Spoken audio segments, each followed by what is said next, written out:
Panzi Santé pour tous.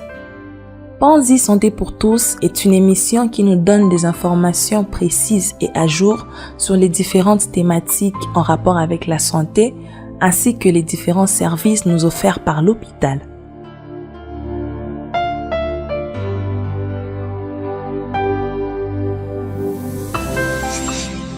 Auditeurs, auditrices, grand est pour nous le plaisir de vous savoir nombreux à l'écoute de notre émission Panzi Santé pour tous. Panzi Santé pour tous, c'est une émission qui vous donne des informations précises et à jour sur différentes thématiques en rapport avec la santé. Aujourd'hui, ici au studio, nous allons partager avec vous autour de cette thématique qui va tout simplement vous mettre au parfum de connaître aujourd'hui c'est quoi la psychiatrie. Beaucoup se posent des questions quand on dit psychiatrie, quand on dit psychologie. Est-ce que ce sont des termes qui sont similaires? Est-ce que ce sont des termes qui vont de pair? Et dans ces studios, nous serons accompagnés par quelqu'un qui va nous éclaircir sur ces différents points ou c'est sur des différents points. Et aujourd'hui, vous serez accompagné par nous, Dr Junior Fataki, ici à la présentation. Et comme on vient de l'annoncer, on ne sera pas seul dans ce studio.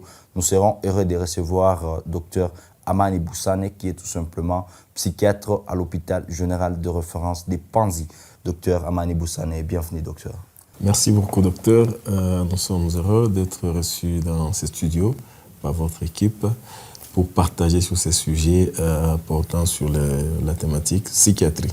Ah, voilà, c'est avec le psychiatre de l'hôpital de Panzi que nous allons débattre sur cette thématique. Les auditeurs, auditrices peuvent connaître qui est Amani Boussane.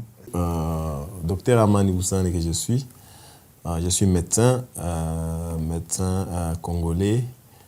Mon numéro d'ordre, c'est 18 1973. Je suis spécialiste en psychiatrie de l'école de Dakar, de l'université Cheikh Anta Diop.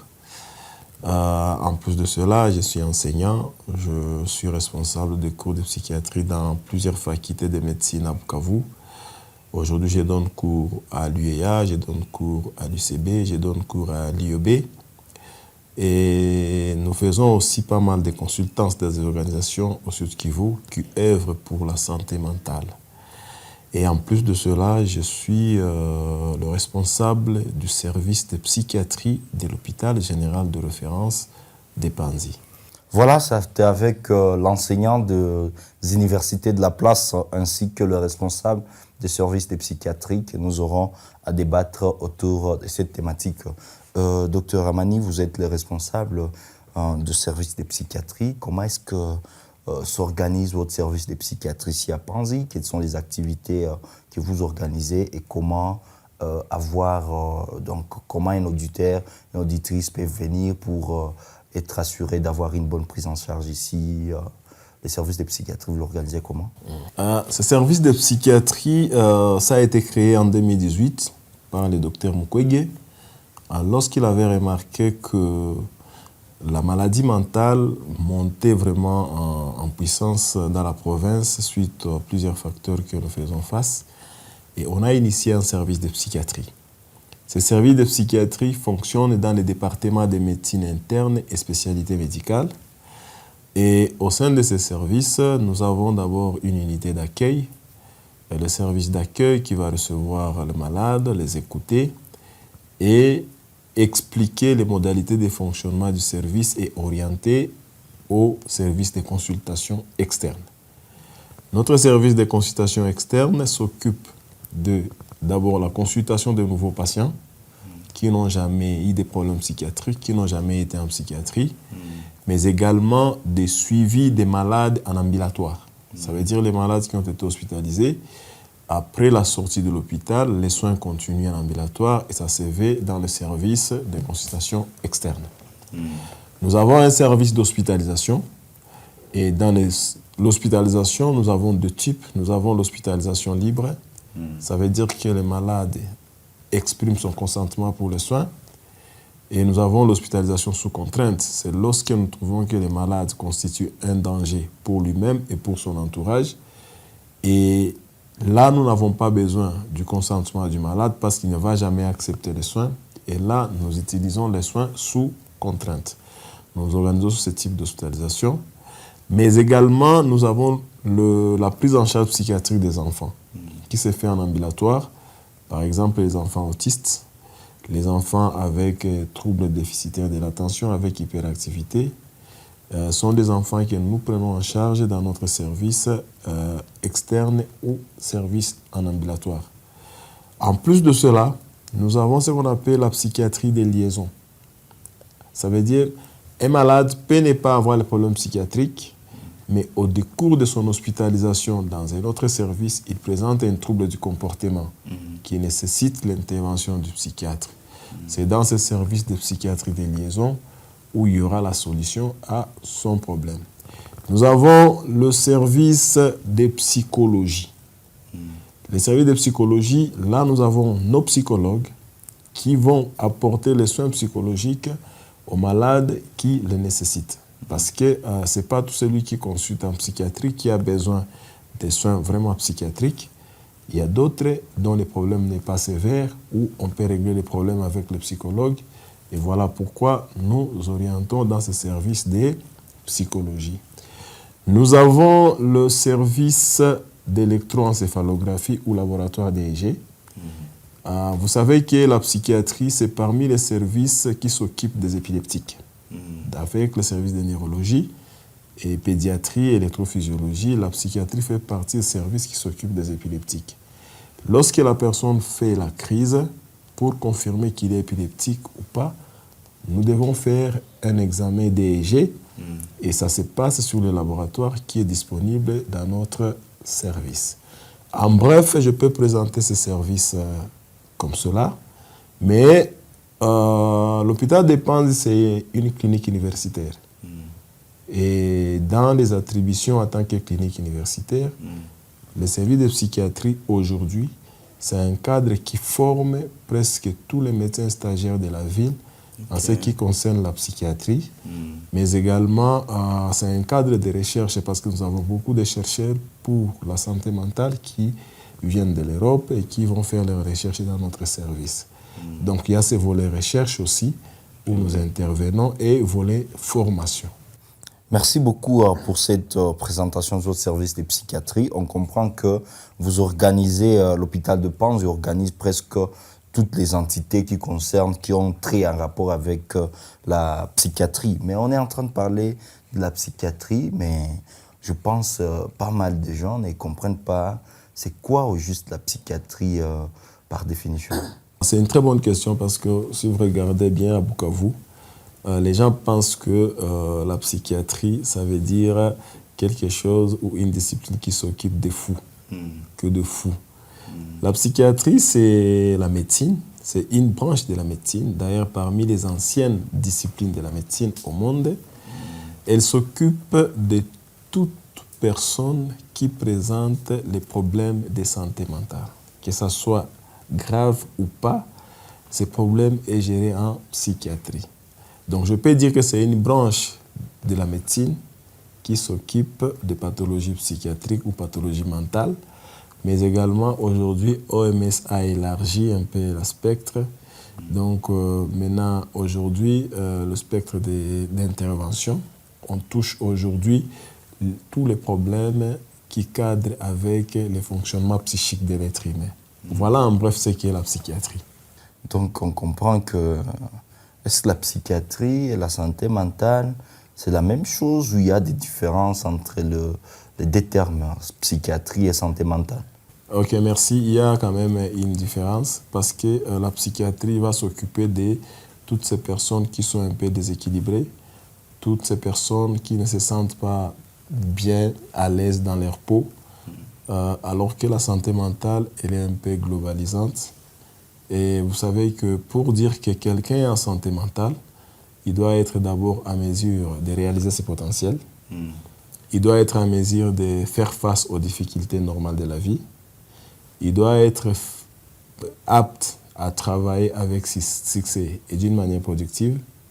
Mais également, il doit être apte à contribuer au développement de sa société.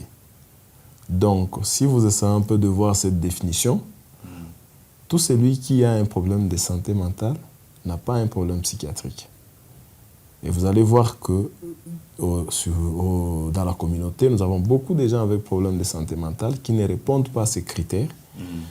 Et à un certain niveau, il n'a pas besoin d'aller à l'hôpital. Mais si les choses se compliquent, ça devient psychiatrique. Donc, il faut qu'il arrive à l'hôpital, voir maintenant un expert de santé mentale qui va stabiliser ce qui est déséquilibré. Parce que quand c'est la santé mentale qui est perturbée, il y a d'autres intervenants au niveau communautaire qui peuvent intervenir. Mais quand les problèmes santé mentale deviennent psychiatriques, là, il faut envoyer à l'hôpital pour qu'un psychiatre s'en occupe. Donc, si on comprend bien, presque chacun a un problème mental, mais ce n'est pas tout problème mental qui est égal à un problème psychiatrique. Exactement.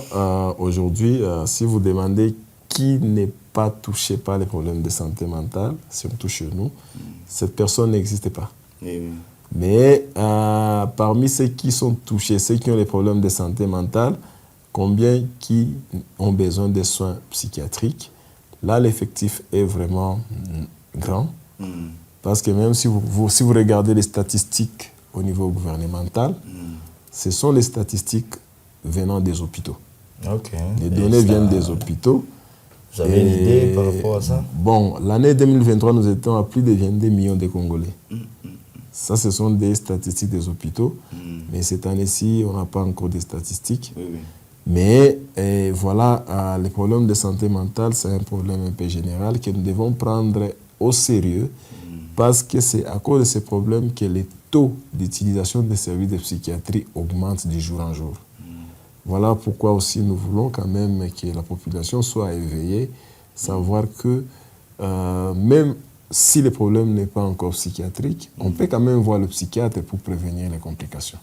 Mais vous pensez, en tant que chercheur, en tant qu'enseignant à l'université, quelles sont les causes ou les facteurs qui sont incriminés pour ces fléaux, pour développer ces pathologies psychiatriques? Quels sont les facteurs incriminés?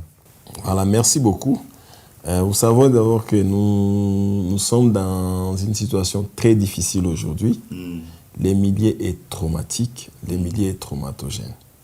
Et à part ça, nous avons beaucoup de choses, beaucoup de problèmes qui viennent s'ajouter à ces deux grands facteurs que nous connaissons, l'insécurité, la guerre. Et puis, il y a d'autres facteurs qui viennent s'y ajouter. Ce qui fait qu'aujourd'hui, au niveau de nos services de psychiatrie, nous sommes en train de voir que le nombre de malades est en train d'augmenter. Mais lorsque nous analysons le dossier de nos malades, nous trouvons que d'abord, il y a des dysfonctionnements des familles. Il y a des dysfonctionnements des familles. Soit c'est un problème au niveau du couple, soit c'est un problème de la maltraitance des enfants par les couples, ce qui va faire en sorte que les malades en psychiatrie sont en train d'augmenter, surtout soit c'est un des conjoints dans un foyer, soit c'est un enfant au sein de la famille. Ça, c'est un des facteurs qui augmente les problèmes psychiatriques à Bukavu. Deuxième élément qui va augmenter les problèmes psychiatriques à Bukavu, c'est l'absence de l'autorité des parents vis-à-vis des enfants. Ça, c'est un facteur qui fait qu'aujourd'hui, on a beaucoup de jeunes, surtout des adolescents toxicomanes que nous sommes en train de recevoir à l'hôpital, mais aussi des alcoolodépendants, les gens qui sont dépendants à l'alcool et la drogue. Et quand vous analysez, vous trouvez vraiment qu'il y a l'absence totale de l'autorité des parents vis-à-vis de l'enfant et qui fait que l'enfant devient toxicomane. Le troisième problème que nous sommes en train d'observer ici à Bukavu et qui va faire en sorte que les malades vont augmenter, il y a ces problèmes que nous sommes en train d'observer sur le plan naturel. Les éboulements, les catastrophes naturelles, les éboulements, les inondations, les érosions, les incendies des maisons, et sont des facteurs qui viennent déséquilibrer les gens et qui fait qu'aujourd'hui, on est en train de voir les nombres qui augmentent. En plus de cela, nous avons la barbarie humaine, les agressions sexuelles, les vols que nous assistons, le banditisme au niveau de la communauté. Ça fait en sorte qu'aujourd'hui, les victimes psychologiques de tout cela sont reçues au service de psychiatrie pour être stabilisées et équilibrées. Nous avons d'autres problèmes qui viennent de chômage. Vous savez qu'aujourd'hui, il y a beaucoup de gens qui ne travaillent pas. Ils ont été fonctionnaires avant la guerre, mais depuis la guerre, les choses ne marchaient plus. Ils n'ont pas du boulot. Et lorsqu'il n'y a pas de boulot, il n'y a pas de revenus. Donc, les dépenses deviennent un peu de plus en plus problème à gérer. Et ce qui fait qu'aujourd'hui, ça augmente aussi les taux de fréquentation des malades au niveau de l'hôpital. Les facteurs autres que nous sommes en train d'observer, nous voyons les enfants qui sont nés avec des problèmes. Par exemple, des enfants autistes, les enfants avec troubles déficitaires de l'attention, avec hyperactivité. Ces soins n'étaient pas organisés ici à Bukavu avant la guerre. Sont des enfants dont les parents amenaient pour la plupart à Bujumbura, à Kigali et partout ailleurs. Mais aujourd'hui, les problèmes de voyage fait qu'aujourd'hui, ces enfants ne peuvent pas voyager pour aller suivre leurs soins dans des hôpitaux où ils étaient suivis. Alors ces enfants, on est en train de nous les amener à Panzi, dans les services de psychiatrie. C'est là que nous sommes en train de faire suivi de ces enfants.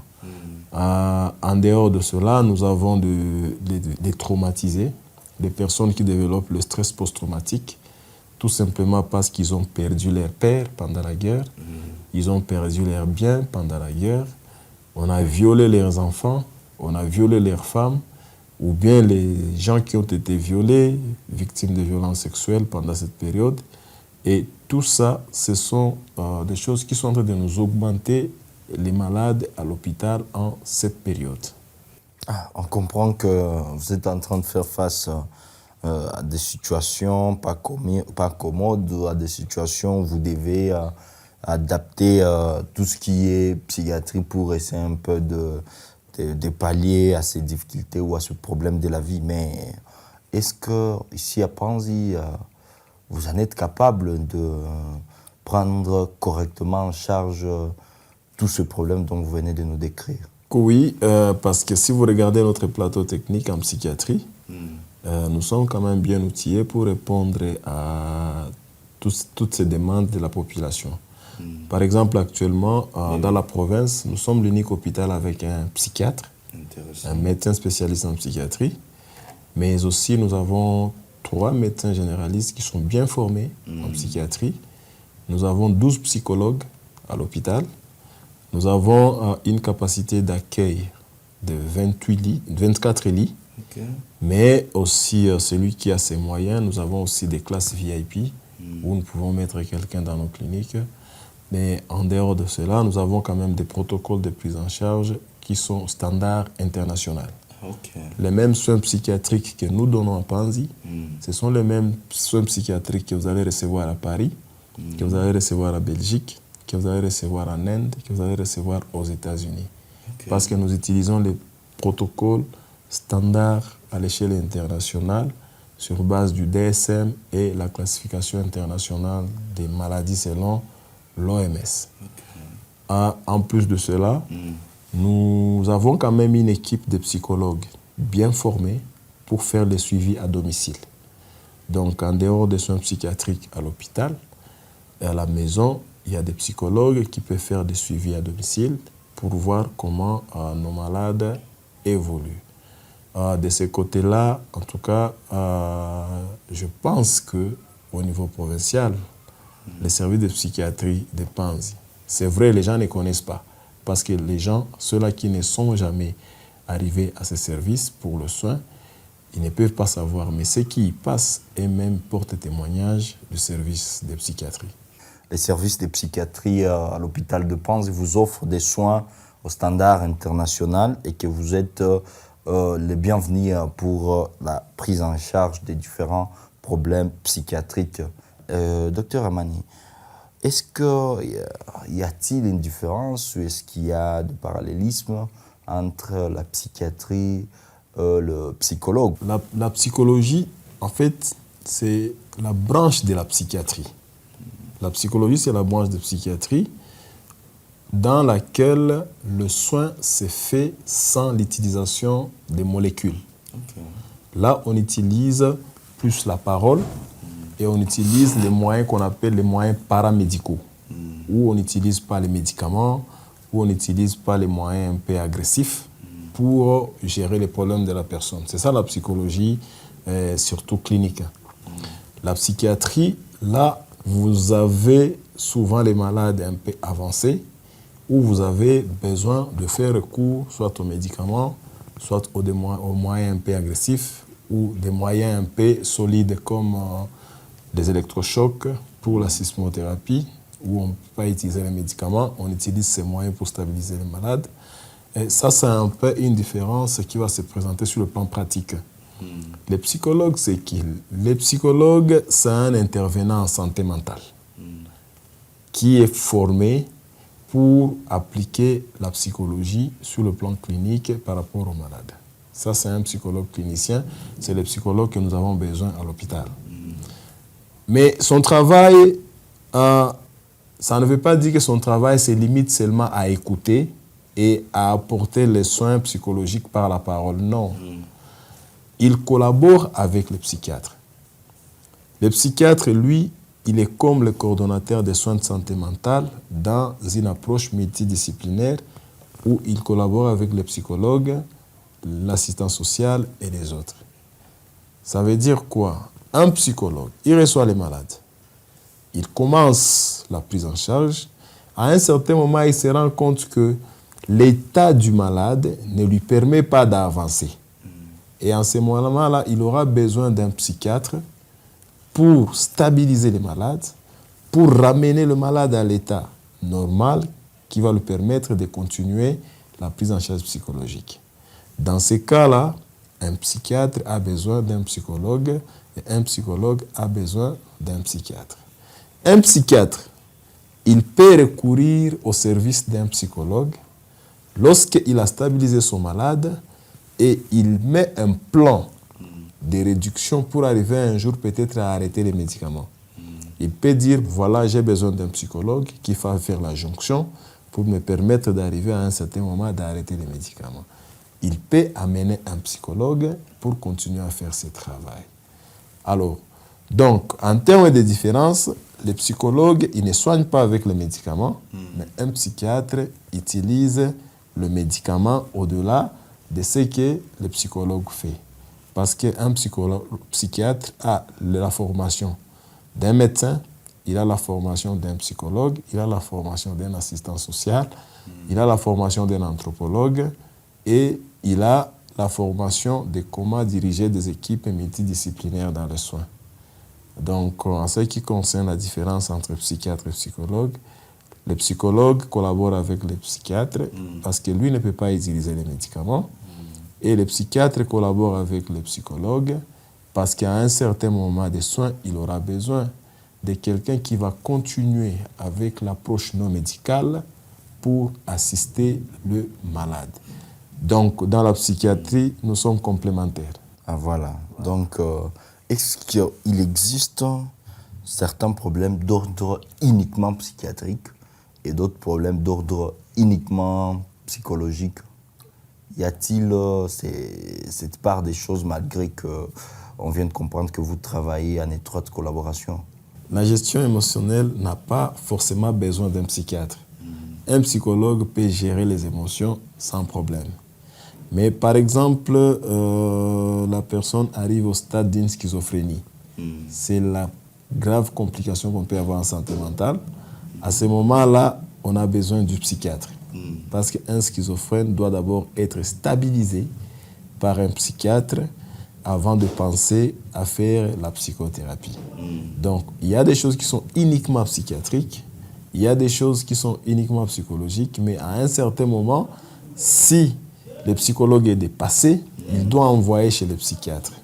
Et à un autre moment, le psychiatre, s'il a déjà stabilisé, il doit envoyer chez le psychologue. Par exemple, quelqu'un, un alcoolodépendant ou un tabagique dépendant, si je peux me permettre.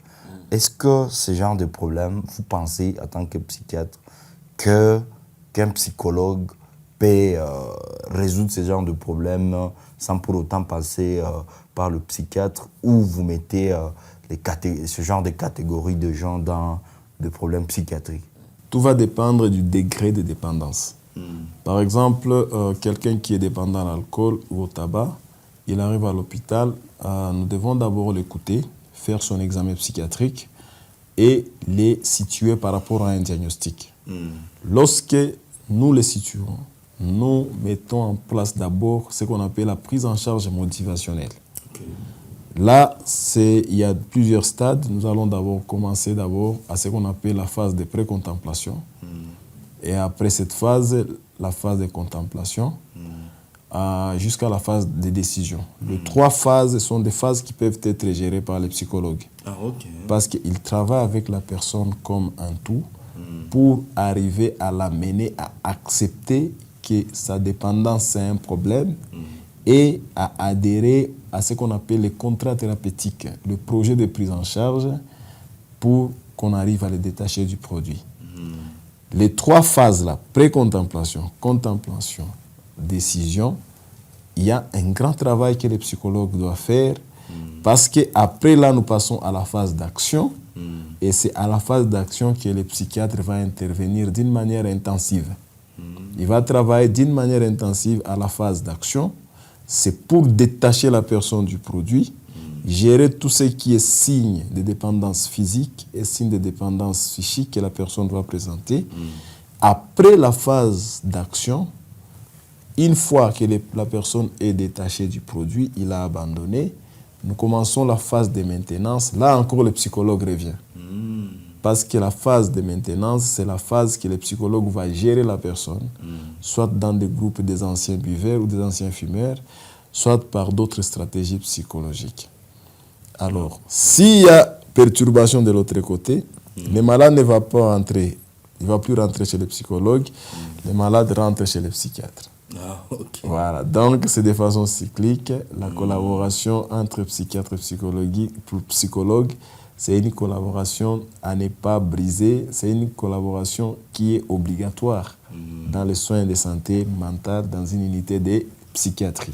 Si on comprend bien que, est-ce que vous avez, de par votre expérience, arrivé à sévrer par exemple un alcoolodépendant ou un tabagique dépendant, jusqu'à peut-être à la fin de ses jours, vous avez assuré les sévrages. Est-ce que dans votre expérience, vous avez ce genre de réussite? Exactement. Pas même qu'aujourd'hui, nous venons d'accorder la sortie à 2 jeunes à qui on a quand même fait un grand travail de détachement au produit. Maintenant, ils viennent de quitter la phase d'action. Maintenant, ils passent dans la phase de maintenance qui doit commencer dès demain. Et c'est une phase qui sera suivie en ambulatoire avec la collaboration de nos psychologues.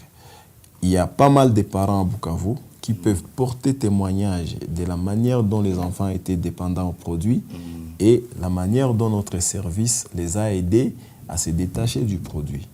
Il y a des jeunes qui n'étudiaient pas parce qu'ils appartenaient déjà à des groupes de gangs, de junk. Ils étaient dans la toxicomanie, mais quand même, on est arrivé à les détacher.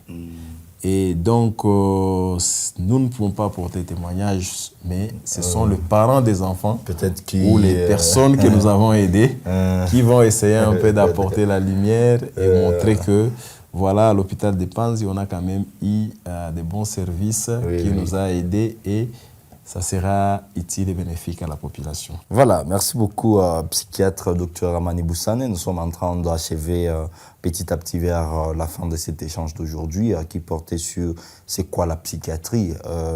Autour de cette thématique, nous étions accompagnés par vous. En tant qu'expert, en tant que psychiatre, quels conseils donnerez-vous à la population de la RDC en général qui va vous capter?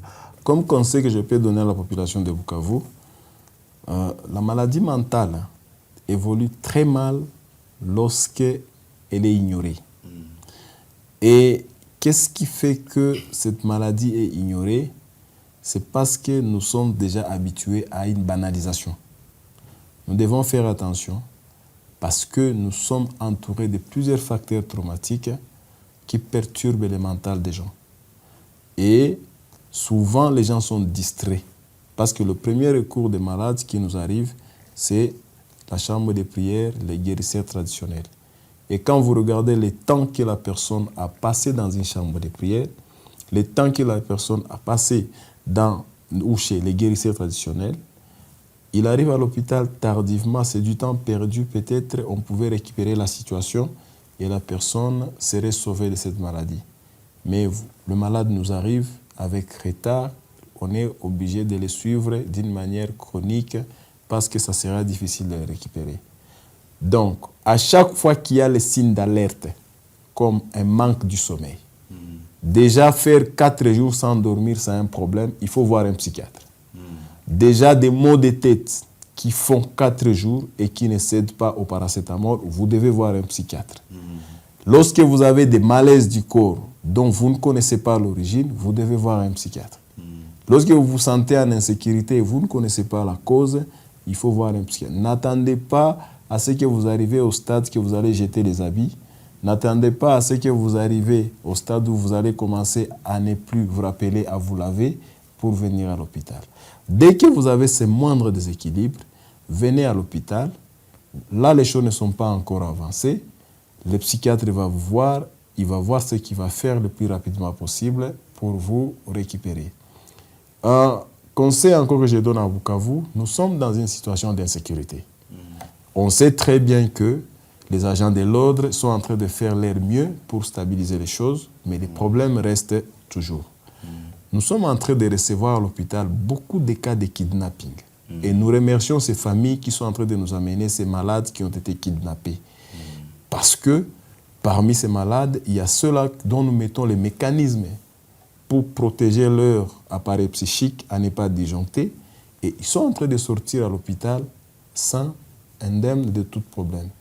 Mais ceux qui sont en train d'arriver à l'hôpital tardivement, après ces kidnappings, il y a ceux-là qui sont en train d'évoluer mal. Voilà pourquoi nous devons être vraiment éveillés.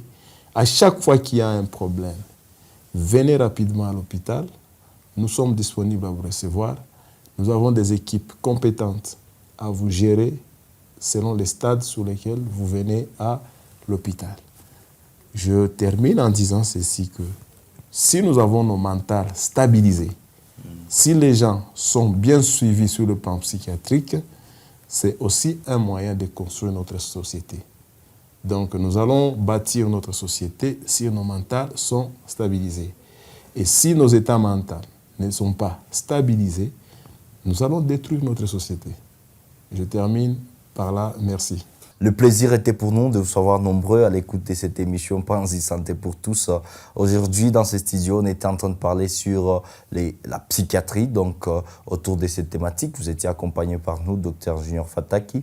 Ici au studio, nous étions très heureux de recevoir Dr Amani Boussane, qui était tout simplement de nous présenter les différents problèmes que nous sommes en train de faire face des problèmes que vous pouvez avoir des solutions si vous consultez à temps. Et il a fait quand même un appel à vous de venir consulter à temps parce que la consultation précoce favorise également une guérison précoce. Et voilà, c'est à ces termes-là que nous vous remercions d'avoir suivi cette émission d'aujourd'hui. Si vous avez raté cette émission, ne vous en faites pas. Vous allez tout simplement les suivre sur nos pages Facebook, YouTube, TikTok, Instagram. Vous allez tout simplement écrire Hôpital Général de Référence de Panzi et vous allez l'avoir en intégralité ou tout simplement nous écrire pour toute suggestion, pour toute question. Vous allez nous contacter sur les 089 096 23 63. Les 089 096 23 63. On se fixe rendez-vous dans nos prochains numéros. Panzi Santé pour tous, chaque jour est une vie. Bye.